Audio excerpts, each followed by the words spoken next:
Hi, my name is Vicki Mayer and I'm a professor of communication at Tulane University. And I'm going to talk to you about MediaNola today. Now, it's fall semester and you can probably imagine that there are thousands of college students now sitting down to write their first term paper. So they sit down, hopefully before the deadline, they write it, turn it in, get it back, and throw it away. And that's pretty much the lifespan of your average term paper in college. It's short, and for a lot of students, it's not so sweet.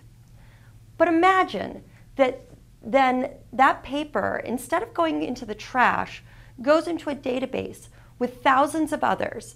And that imagine then that students can find it, add to it, revisit it, and rewrite it, either based on new information that's coming in or actually a reinterpretation of the same data. And imagine then that people come to the site, finding it through a searchable database and an interactive map and timeline. And then imagine finally that then materials helps people not only think about the preservation of their culture, but reimagine the urban landscape of their culture in terms of all these dynamic comparisons and connections. That for me is MediaNola. MediaNola is an exercise in demotic ideas of cultural history and cultural production.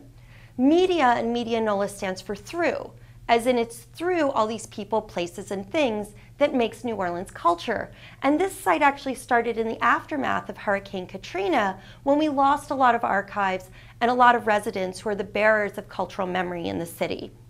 MediaNola puts students to work both in recognizing culture in its totality and remembering all the connections of all the people who come together in ordinary and everyday life to make a culture. So in this sense, culture is actually ordinary and not just extraordinary, right?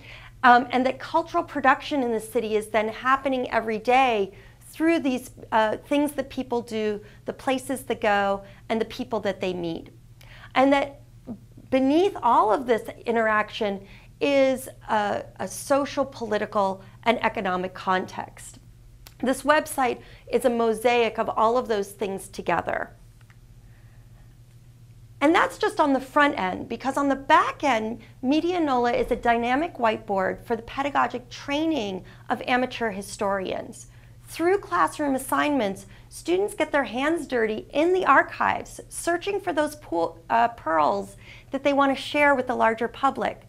And then they go out into the community, taking field notes, doing ethnography, collecting oral histories and cultural memories.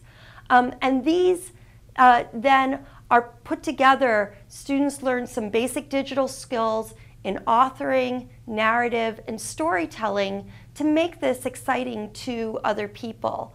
And so, MediaNola is not just extra work. It's simply a way that enables faculty to bring the work that they're doing in a liberal arts classroom to a larger public. And some classes are going to go beyond that and actually take up issues such as digitalization, intellectual property ownership, and public relations, in promoting and expanding the site. And then they also learn how to pass this knowledge on, both through reflection assignments and through how-to manuals. So in this site, the means are just as important as the ends. Students aren't just reciting a culture, they're actually becoming cultural producers. And this data is going to live on. In many ways, we don't know how it's going to live on, but we know right now it's already going into mobile phone, tour apps, and it's going into video games. This fall, we're going to have 8 classes. That's over 200 students using and contributing to MediaNola. And so that's 200 less papers going into the waste bin of cultural history. Thank you so much.